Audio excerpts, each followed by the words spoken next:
And we are going to move on to the main event, the big match, the only reason this pay-per-view seems to be happening, according to the amount of time video packages have put in here. Hulk Hogan against Brock Lesnar. I mean, John Cena against Brock Lesnar for the WWE World Heavyweight Championship. Uh, you know, says he's gonna leave Cena in a pile of his own blood and vomit and urine. So, do we see that happening? I think that's what's going to happen. I believe Lesnar's going to take the title off of Cena, and that might be the best thing to happen. Excuse me, with this title for a while, because if Lesnar sticks to his on again off again schedule, and the title isn't defended every month, it kind of harkens back to when Hogan was champ. Like when Hogan was champion, he didn't appear at every show. He didn't defend it all the time. He defended it at the big shows, and that made the title more important. And while I don't really believe the WWE is thinking exactly in those terms, I think that's kind of the effect it would have. And the way they've been pushing this match with the promos they've been doing, it seems almost inevitable that this is how it's going to happen. Yeah, Cena is the underdog. He will always he will never give up. He will never surrender. I can't see a scenario where Cena wins. You don't. It's being brought up in the live chat that Brock Lesnar must win. Lesnar wins, no doubt. But LuTube wins brings up the point that Cena wins. Lesnar gets pissed. F5s him. Rollins cashes in.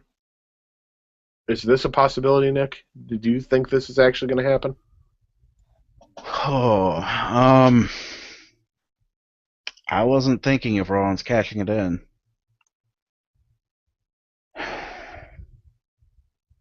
I want to say no.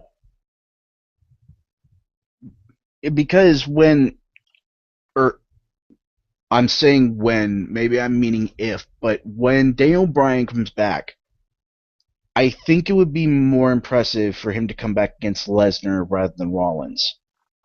As much as I'd enjoy Rollins winning the belt, holding the top title, even if only for a little bit, Bryan versus Rollins seems like not as big of a match. And I think they want to build Daniel Bryan to the point where he can be Cena's replacement whenever Cena goes away.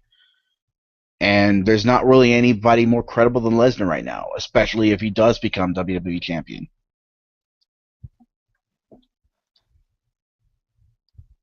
And also, I really don't want Rollins to be treated as just like a stopgap measure. If he ever takes the top title, I want it to be he has a push built specifically for him for that purpose.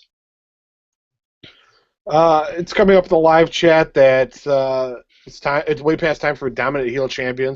With someone like Heyman pulling the strings, it's classic. You know, that does harken back to the Bobby the Brain Heenan days.